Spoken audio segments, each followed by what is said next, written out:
Tonight, Cavs Heat, Rockets Warriors. Watching basketball yesterday over the weekend, the Thunder are going to have a lot of time to rest, although as a young team, you probably don't want to rest too much. The Cavs up 3-0 on the Heat. Nuggets and Clippers series has been wonderful. Tied at 2 games apiece. The Warriors lead the Rockets 2-1. Knicks got a gift at the buzzer as they beat the Pistons 3-1. And the Timberwolves over the Lakers yesterday afternoon. They're up 3-1. Magic and Celtics, it's Boston 3-1. Pacers and the Bucks 3-1. And it looks like Dame Lillard's season is over. And not sure the extent of that injury, but it certainly looked bad. I did watch a lot of the Lakers game because, well, we were trying to see if the Lakers are for real. And I think there was a stretch when they won 8 games in a row. And I said if they continue to play defense, and I thought they had depth, that they would be able to go against these younger teams. Minnesota's a younger team. Oklahoma City's a younger team. Houston's a younger team.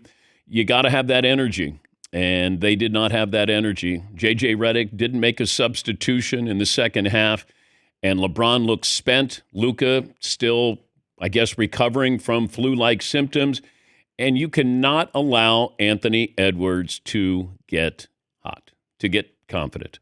He is one of those guys. There's only a couple in the league. When he goes, you're not going to stop him. And he has energy, and he gets the crowd into it. He's not afraid of anybody on the floor, and you saw that yesterday. LeBron looked tired. LeBron had a bad sequence with a terrible 3 and then a lazy inbounds pass. They do have a chance at the very end, and I got Austin Reeves in the corner. That's why you're in the corner. Get your feet set to take that 3-pointer. You can win the game.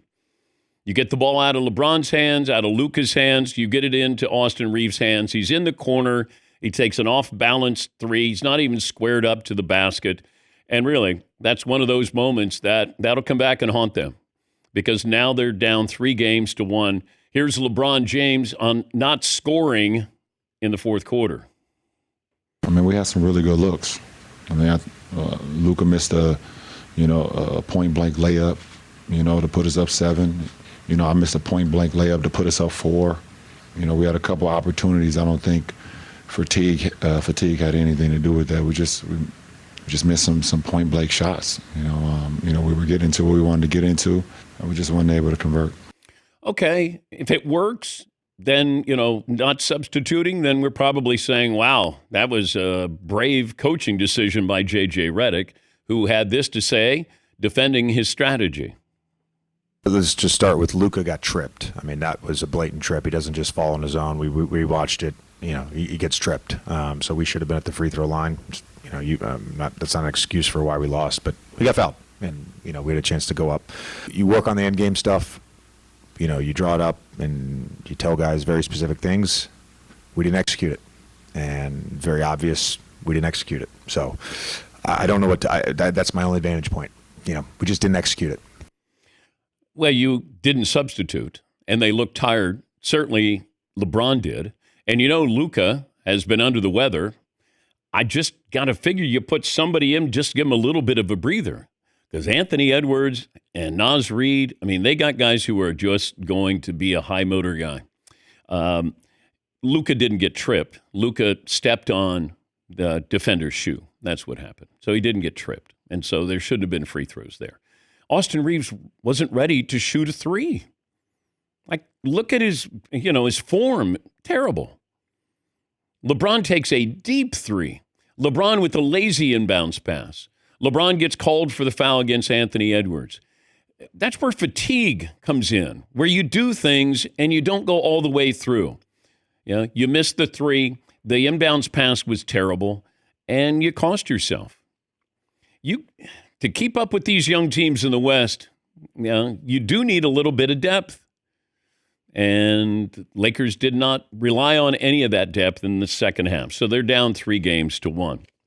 But you start to look at this. OKC's got more rest here. Now, I thought Golden State would beat Houston. I think Houston's on a fact-finding mission of let's figure out now what we do next year because we're not going to win the title. But, Golden State, let's see if Jimmy Butler's able to play. Celtics that they're going to put away Orlando. The Cavs looking good against Miami. So there's not a lot of drama other than what we saw with OKC and Denver, or the Clippers and Denver has been great. I mean, that's spirited. That's back and forth. A couple of possessions, it feels like, every single game, and some basketball coming up tonight. 877-3DP Show. We'll get to your phone calls, best and worst of the weekend, what you saw that you liked, you didn't like. But the Timberwolves rallying from 12 down late in the third quarter, and Minnesota outscored the Lakers in the fourth quarter so far. So far in all these games, Minnesota's outscored the Lakers in the fourth quarter by a combined 105-69. Woo! Ow! Stat of the day! Stat of the day! Stat of the day! Stat of the day! This is the stat of the day! Knowing those numbers, that comes back to fatigue to a certain degree. That comes back to depth to a certain degree. You're getting blown out in the fourth quarter by a younger team. Odds to win the title, it's still the Thunder and the Celtics, the prohibitive favorites. Then it's the Cavs. And then after that, it's a distant Golden State and the Clippers, by the way. It's so interesting, the number of people, NBA friends that I have. They're like, hey, how about Kawhi Leonard? And I go, no one ever said anything negative about Kawhi Leonard when he plays. It's just he doesn't play. So, yeah, when he does play, I expect him to be great. It's just I don't expect him to play. But he's a wonderful player. But we kind of forgot about him. And then all of a sudden he puts up, 30, and we're like, yeah, how about that Kawhi Leonard? I go, yes. He's supposed to be great. Just play more than 37 games this year. That's not asking too much.